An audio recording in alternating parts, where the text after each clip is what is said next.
That's true. You're only gonna hit your audience and get them to actually understand your product, your service, what you stand for, what you believe in, if you can speak their language.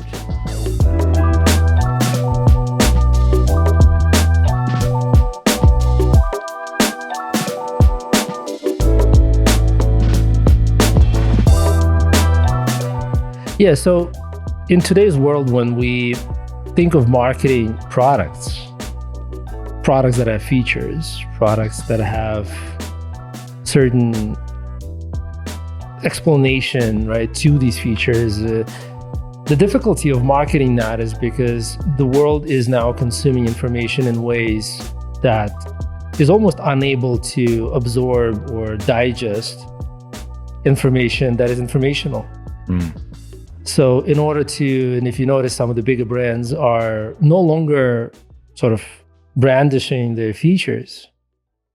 They have Instagram profiles full of short clips on fun things, memes, with an idea being that that's how people are consuming content.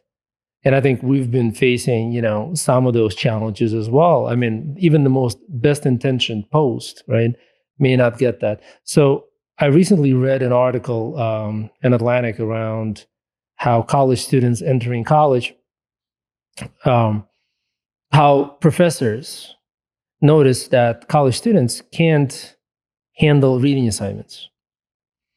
And upon some research, these professors in the article, they got together, and it turned out that it wasn't just like a one-off situation, a Columbia one-off situation in Harvard where this was an issue. This was a systemic issue, right? And they looked into it. Turned out that the middle school, starting in the middle school, the reading volume has dropped so significantly that by the time they reach college, they just physically cannot handle reading assignments. So I wonder, right, if this is just sort of like this overall trend of not being able to sit down and focus in consuming the information, and how you have to think of when you produce content that your content will be watched at like times and a half the speed while being on another device. And God forbid you take more than, 15, 20, 30 seconds of somebody's time to focus and concentrate. Is that the world we are in? I mean, short form content, the whole premise of you've got 5 seconds to get someone's attention. If you don't have a strong hook, then they're leaving after 3-4 seconds, that sort of thing. I mean, like that reiterates that whole thing that like the attention span and maybe even like how attractive, how crazy that hook or that intro needs to be. Like it kind of ties into that, right? Because if I'm consuming content at such a quick pace of short content, how do I read a 3,000 page book, right? 1,000 page book, 500 page book? Do you find yourself scrolling through shorts on YouTube often? Oh, yeah. Okay. So I wonder if my experience will resonate with you or not. I don't do it often. But listen, on occasion, I don't even know why I do it, but I guess it's because I have a phone and there's nothing to do for a few seconds. I just scroll through it.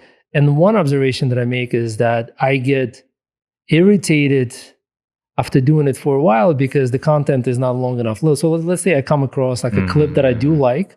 Let's say it's like a clip from a movie or something. And there's only like, 30 seconds of it there? Yeah. And it gets interesting, right? And then right when it becomes more interesting, it ends to go to the other clip, which is not only not interesting, it's completely on a different thing, right? So and then a clickbait. And then I go to the next one, then I go to the next one, and then finally I get to another clip that I like, only to get sort of this dissatisfaction that it ended prematurely, to be thrown to yet another irrelevant piece of content. I don't know, have you ever felt that way? I hear what you're saying. I do consume a lot of content on YouTube Shorts. And I think once YouTube rolled out the feature where you can link to a longer form content in the bottom of the short, I've seen my frustration decrease, honestly, because especially like I'm in social, I'm in support, I'm in a lot of different things, but I like to watch science content, tech news, that sort of stuff. And a lot of that, you'll see channels create, 20, 30, 40-minute long videos that I might not be interested in the whole thing. I'll be honest. I may not want to watch 40 minutes of this, but if that 60-second, that 30-second short isn't interesting enough, I've definitely found myself clicking onto the longer one and watching the full thing. How often do you find yourself skipping through a video on Netflix? On Netflix? Or whatever, like you've ordered a movie or something. Yeah. Do you find I watch the trailer and read the description, and as long as once those you're match, watching it, I'm in. Once I've clicked play and I've watched longer than 30 seconds, I'm committed. I don't think I've ever played a movie in the last year where I didn't watch it through. I don't know. Sometimes I find myself, and again, this just speaks volumes about the world we are living in and what the world is sort of doing to us, right? Mhm. Is that I looked at the media, maybe there is some scene in the movie that is very sort of long and I don't know, non-essential to the plot or something, or I deem to be non-essential to the plot. I actually find myself skipping through that thing to get to the next more interesting. And that is so scary to me that I just don't have.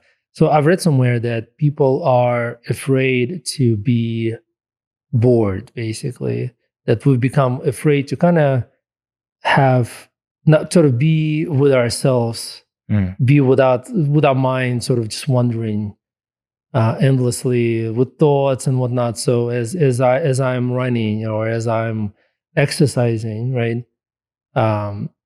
I personally don't run music because I like this time to just think about stuff. But I think like even if you do turn on music, I think you're still kind of like with the thoughts, right? Because music is more of a background type thing. But I think a lot of people use the time while they're on the bike or they're running to do podcasts, to throw more information in their head. But if that's the case, when is that time to contemplate? When is that time to really make decisions then? So the time is then shortened. So I think it just goes to the shortness of the opinions. And nowadays, with let's say politics, right? With the sort of the election just wrapping up, you have one side of the spectrum producing galvanizing messaging that is very short, curt, very cut, oftentimes not very complete, going after the emotional and sentimental kind of values, versus the other side is continuing with the thoughtful, agree or disagree. I'm not at all suggesting that one side is sort of more right than the other, but it's just different format, right? One side is very, very galvanizing, very short, meaning it's a lot of the speeches are comprised of very short sort of pings almost, right? So you got them, and they're oftentimes not even complete. And the other side is still trying to go in and create, 5-minute speeches on certain political or economical, issue. Not only is that not galvanizing, right? But also, is there even anybody consuming that on the other side? So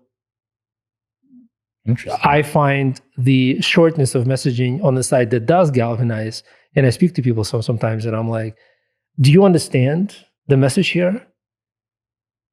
Because I don't. Sometimes, like, if I watch that, I just don't understand the message. And I kind of do. And I can deduce, I can kind of connect the dots, but that's what sort of that shortness of messaging, that's what it forces me to do.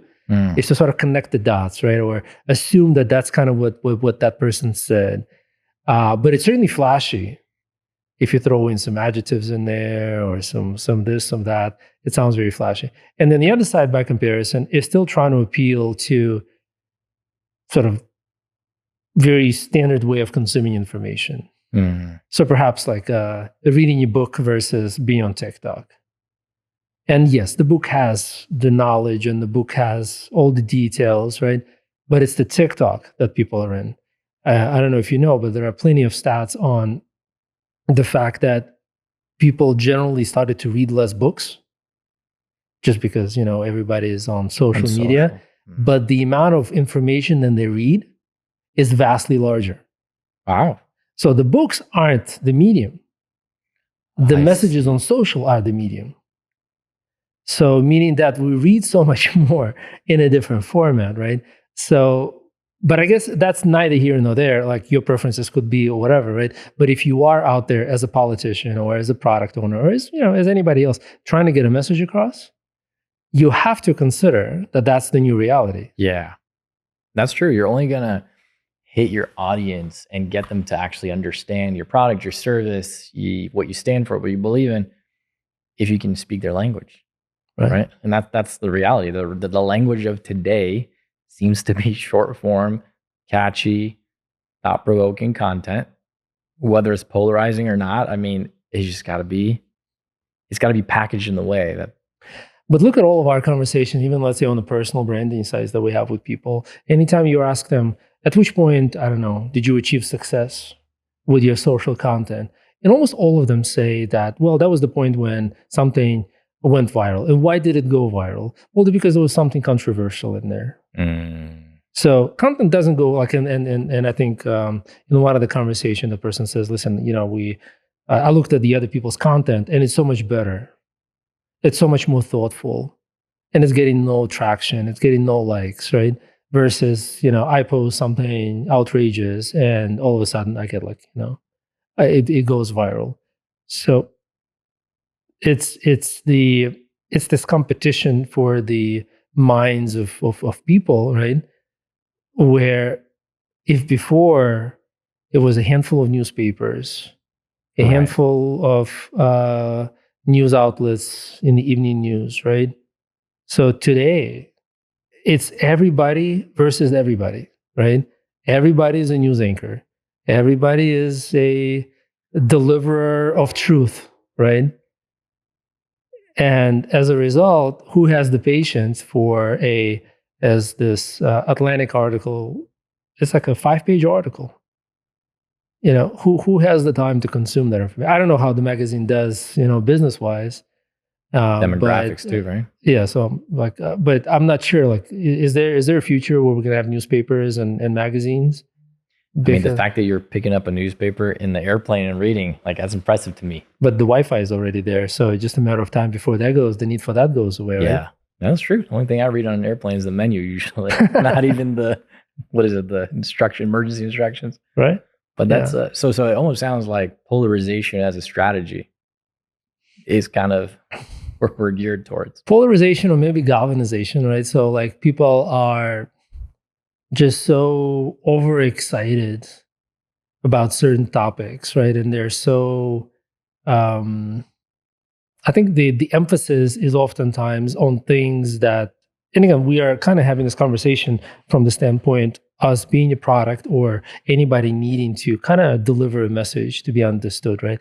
So if you are delivering a very thoughtful message on a very specific product or an idea, and even if you manage to make all the right arguments, you will most likely fail in today's world. And I think that is not something that was the fact of life 20, I don't know, maybe 10 years ago, right?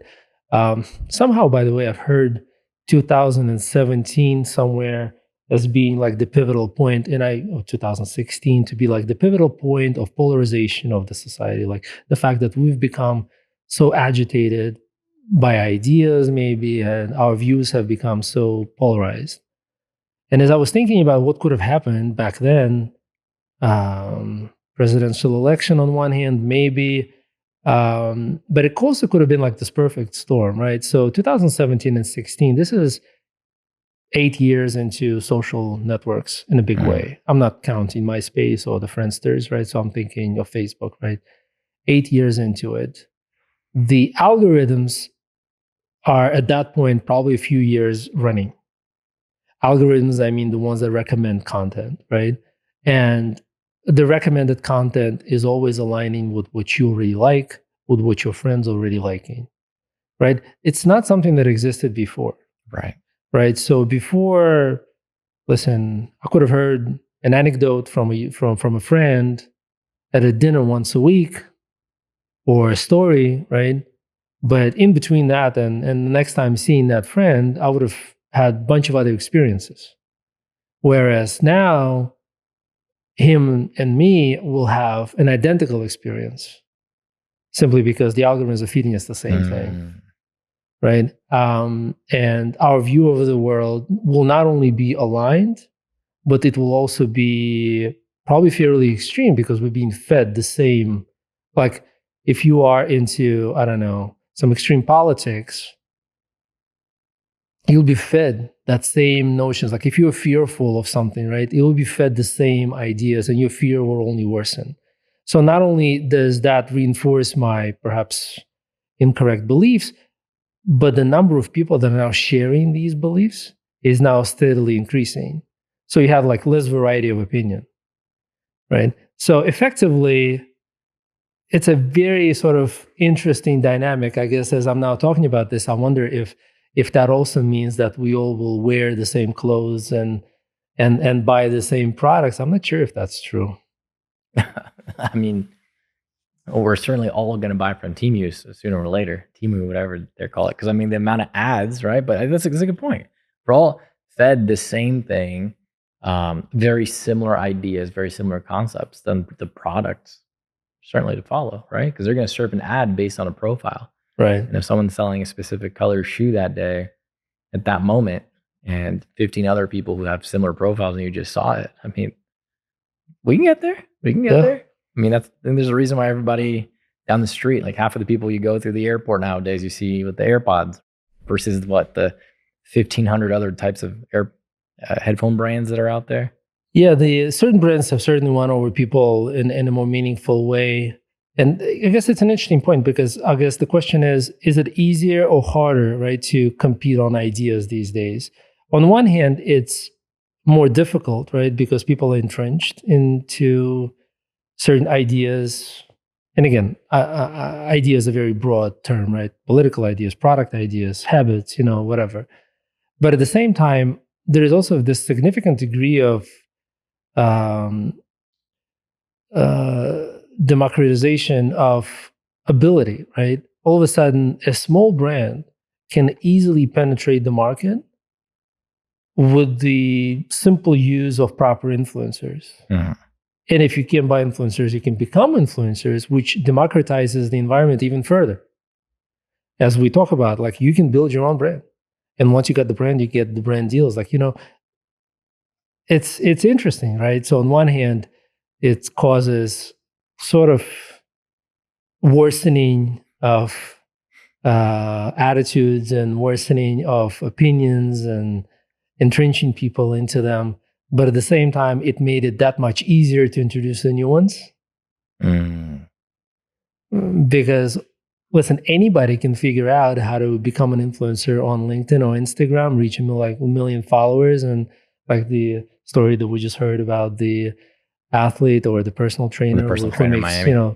So first you're in jail, 3 years later you're a millionaire, right? Just because it's very democratized. Like you can be that influencer, you can reach that. So it's interesting, right? So and maybe that sort of is the inevitable nature of progress, is that progress will sort of destroy or damage older ways of doing things and introduce the new ones, right?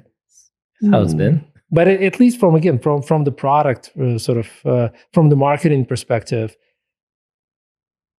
purely from the marketing perspective, I think the world is an exciting place. Yeah, and it's evolving. And I think that's kind of full circle there, where you can't expect to communicate or market the same way that you are today, let's say 10 years from now. Just like you can't expect the same strategies that worked 10 years ago. So why would you communicate, right? Like we have to adapt, we have to evolve with our strategies of marketing, just like communication.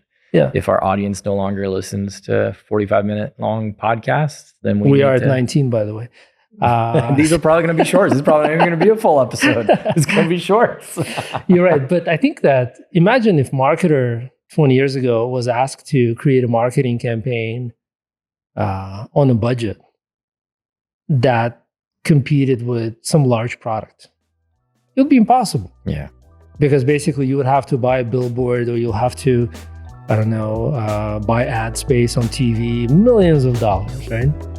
Today, not a problem. Yeah. Like you can be as small as you want, and you will compete, and you will actually succeed.